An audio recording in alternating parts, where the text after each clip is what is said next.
Hey everyone, welcome back to the Revelation class. We'll be looking at week 7, day 1, and partially day 2, but we're really going to be looking at the first 4 seals of chapter 6 today, so it'll be one of the shorter videos. So at this time, I'd like you to go ahead and read Revelation chapter 6, verses 1 through 8, as we get ready to talk about those verses. And as a reminder, we'll be looking at week 6, day 1. All right. So as you read Revelation chapter 6, verses 1 through 8, the first 2 verses, just analyze those real quick. You'll recall that John was before the throne, right, in chapter 4, and he saw one sitting on the throne, and the 4 living beasts that were sitting before him, and those represented the omniscience and the omnipresence of God. He is all-knowing, he is all-powerful. And then in chapter 5, this one who's sitting on the throne has something in his right hand. He has a scroll, doesn't he? And nobody's able to open it, so John's weeping. He's distraught that nobody is able to loose the seals. And then a lamb, as it had been slain, to look the way it looked, was able to do that. So you recall that from chapter 4 and 5. That's where John is at. And then when you open up in chapter 6, verses 1 through 2, he sees the lamb. Actually, he already saw him take the scroll, and there was jubilee because of that. But now he actually begins to open them. And it says to him in verse 1, one of the 4 living beasts tells John, hey, you need to come here and see this. So, just remember those things, where John is, who the Lamb is, talking about Christ himself, as well as, the 4 living beasts, which, represent God's omnipresence, omniscience, is the one who tells John, hey, come here and look. And so the first seal is opened as we get into the first seal. And it's a really short verse, verse 2. It says, and I looked, and behold, a white horse. He who sat on it had a bow, and a crown was given to him, and he went out conquering and to conquer. So not a whole lot being said other than just one verse in verse 2. Let's dissect some of the things we said there. I think we've done a pretty good job of already analyzing this, but you'll think about it again. The color white typically represents purity, wholeness, kind of that idea, cleanliness. And so this rider is wearing, his horse is white, and in his hand he has a bow. A crown was on his head, was given to him, and he went out conquering and to conquer. If you look at day 1 in your material, you look at the second paragraph, I believe. You look at the second paragraph. Jim Jonas himself says, this can mean a person, could mean Christ, could mean something very highly associated with him, which, by the way, is the approach that will be taken in this class for your consideration. I believe it is something highly associated with Christ without talking about Christ himself. If you go to Revelation chapter 19, and I'll ask you to turn there. I'll put these 2 verses on screen. I'll ask you to read them, and I ask you to compare chapter 19 with what you just read in verse 2. Okay, so I'll prompt you, and you can pause and go to chapter 19, read these verses. You'll notice that the differences between what you saw, in chapter 19, which chapter 19, it is almost clear cut that is talking about Christ, right? It is talking about the Word of God. Who do we know to be the Word of God other than Christ? Going back to John chapter 1, the Word of God. He's the King of Kings. He's got not just one, but many crowns. So I think we see Jesus being shown in Revelation as a great warrior, and a conqueror later on. So I think even your material, but also the way, for your consideration, we'll discuss it. I'm not sure this is talking about one specific individual as much as possibly the cause of Christ, God's will, as Jim Jonas puts it. I may even ask you to consider that this be the gospel that goes out conquering the world. You can look at some of the other verses that you see on screen there. Psalm chapter 45, verses 1 through 7. If you were to read that, I believe it talks also about arrows being seen as weapons, not necessarily physically, but spiritually, to gain the victory. So going out and conquering. I believe this is talking about the gospel. For your consideration, consider that. And the reason for that is because what follows it. So The first seal is opened, by the way, and you need to remember we're talking to people who are about to suffer some pretty hard times. And it might have been a really good thing for them to hear, hey, the gospel, something is God's will is going out and it has conquered all of this. But what immediately follows it is what you see there in verse 3 and 4. He opened up the second one, and another horse, fiery red, went out, and it was granted to the one who sat on it to take peace from the earth, that people should kill one another, and there was given to him a great sword. Talk about that. Peace was taken away from just about everyone just because this gospel went out conquering. And so you can see some of the verses on screen, but anyone who, you can see this pretty clearly. Gospel went out conquering in the first century. I apologize for that abrupt stop there, but we had a little malfunction happen. But now we're looking at Revelation chapter 6, verses 3 and 4. So the beast invites John to come see something again, as you've read. And then in verse 4, there is no longer necessarily just anyone coming out of the second seal after the conqueror, but somebody who's taking away peace, as verse 4 says. It said he is there to take peace from the earth, that the people should kill one another, and there was given to him a great sword. Let's talk about a few things, what that might indicate. Let me ask you something. If the first seal that was opened up, the white horseman, came out and it was, let's just say, the gospel of Christ, it went out conquering, what typically followed the gospel growing and conquering in a certain place? What would typically follow that? You might have churches come up, which would be great, but also typically persecution would come after that. It says in 2 Timothy chapter 3, verse 12, anyone desires to be righteous or godly, he must also suffer persecution. And so basically, if we're considering that the gospel went out, here's a telling of after the gospel goes out, may grow for some time, conquer for a time, but it'll also come persecution of those who follow the conqueror. That you're going to have to suffer that. And we're going to be looking at the other two seals, where we're going to see where that really follows logic. The one who was going out and he had a sword, right, and he was able to, it was given to him in the second one, this red rider.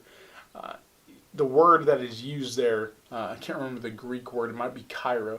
I'll correct myself in editing there. Would have been about not just any kind of sword, but would have been kind of just, the little sword that a lot of Roman soldiers would carry on their sides. And the reason we bring that out is because this isn't the kind of sword you'd necessarily take into battle, just something that you'd have next to you, just your sidearm, literally. And basically it was used for sacrificing also. I think the priest would use a sword very similar to that. And the reason we bring these kinds of things out is if you look at what it says in Romans chapter 8, allow myself to turn there. In Romans chapter 8, read what it says in verse 36. Romans chapter 8, verse 36. It says, as it is written, for your sake, Paul pens this back from an old verse, for your sake we are killed all the day long. We are accounted as sheep for the slaughter. The sword given there isn't just any kind of sword, by the way, because you could have gone back to the Greek and seen this, but a specific sword for, slaughtering of sacrifices, or something, just a short sword for you. So the gospel goes out in the first seal, which is great, goes out conquering, but persecution follows it. And we can see that even better as we look into the third seal. So back in Revelation chapter 6, it begins to say right there, Revelation chapter 6, verse 5, and when he opened the third seal, I heard the third living creature say, come and look. And he saw a black horse, one who sat on it with a pair of scales in his hand. So not the red horse, but the black horse comes out, and it's got a pair of scales in his hand. You can imagine these pair of scales would be just about anywhere in the ancient Targets and Publixes, and we talked about, in the cities in chapters 2 and 3, right? the seven churches of Asia, those cities would have agoras, big marketplaces. Just would have been those kind of scales. So he's coming out and he's got those kind of scales, and it says, verse 6, and he heard in the midst of the four living creatures, understand this, a quart of wheat in for a denarius, and 3 quarts of barley for a denarius, and do not harm the oil and wine. So this black horse comes out and it's got a pair of scales, and it says something particular. It says a quart of wheat for a denarius. I'm going to make sure I get that right. Verse 6, a quart of wheat for denarius. Let me ask you, how much is a quart of wheat? If I were to say probably not that much, of course I'm not a baker, but I don't think a quart of wheat is that much food. How much is a denarius? Denarius, if we go back, it's Gospels, some parables there, it seems like it would have been a day's wages. So a day's wages would have bought you this little bit of food. And then it says right there, barley, which would have been probably an inferior grain, 3 quarts of barley for denarius. This would have indicated hard economic times. I don't know how much a denarius would have bought you before then, but this black horseman comes out saying, okay, persecution's here. Here's economic problems that come from that. You're going to be suffering, economically, financially to get food. It's going to be very costly to buy the things that you need. And we didn't really address it very well, probably in chapters 2 and 3. But there were times when we were talking about the 7 churches of Asia. I think you could probably see it in your material if you go back. There was a couple of the churches where, if you tried to be in a guild, or if you tried to practice a certain trade and you were proclaiming to be a Christian, you might have suffered for that. Here, yes, the gospel conquers, but there's going to be persecution, and some of it's going to be financial. Prices are going to go up. And the reason we say this is because later on in Revelation, I won't spoil it, we'll get there eventually, it's going to be even more clear. In fact, it's going to be stated to us very plainly that if you choose to be a Christian at certain times, you are going to suffer financial persecution. You're going to hard times. You aren't going to be able to buy and sell. I'm getting ahead of myself there, but that's basically some of the problem. And as it says, verse 8, don't touch the oil and wine. Oil and wine were pretty much luxury items. If you weren't going to be able to buy the wheat, you weren't going to be able to, if you were going to suffer to buy the wheat, you probably weren't going to buy the oil and wine. That's the idea being said there. So follow this pattern, right?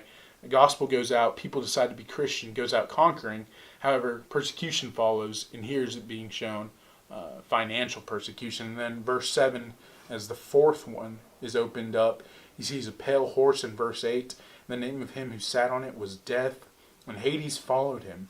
And the power was given to them over the fourth of the earth to kill with the sword, with hunger, with death, and by beasts of the earth. It's going to be plain also as we continue reading. Of course, like I said, we'll stop here for this video. But there's going to be times where Christians would have been persecuted to death. You see Saul doing some of that in Acts chapter 8, Acts chapter 9, where he persecuted the church, dragging people to jail, putting them to death. Certainly people would have been thrown to the beasts. It wouldn't have they been. And so we can understand that, right? We know that this happened in history. The Romans systematically persecuted Christians for who they were. So although the first seal was opened and it went out conquering, persecution happened, and then financial ruin happened, and then finally actual death happened. And the word there used for the sword that is given to him, it says he killed with a sword in verse 8.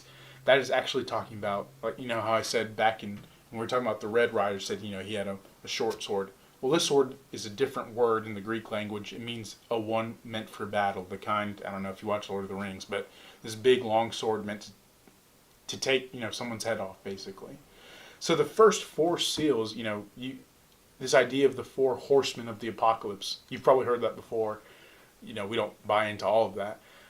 But what all of that, some people think about that. You would have been scared to see these things come at you, some of them at least, right? especially the last three. But I'm going to show some of the artist depictions of them, what they might have looked like, what John saw would have been intimidating, would have been fierce. Jim Jonas says in his second paragraph, horses were the ultimate war machine in that time. Would have been a really fierce thing, would have stuck to your memory really well. So let's recap this, and I'll try to put prompts on the screen. First seal is opened up is the gospel going out. The second one is persecution that follows, financial persecution that follows, and then ultimately to your death. And if the fourth one, the very last one that we just looked at, if death follows, and people are being killed, what do you think the fifth one is going to be? The fifth one are the people who have been killed, and we're going to look at that in a future video. So thank you for your fine attention. If you got questions or comments about it, please ask me. I know it's one of our shorter videos, but hopefully this will give us a good idea leading up into the fifth and sixth one in the future video. Thank you.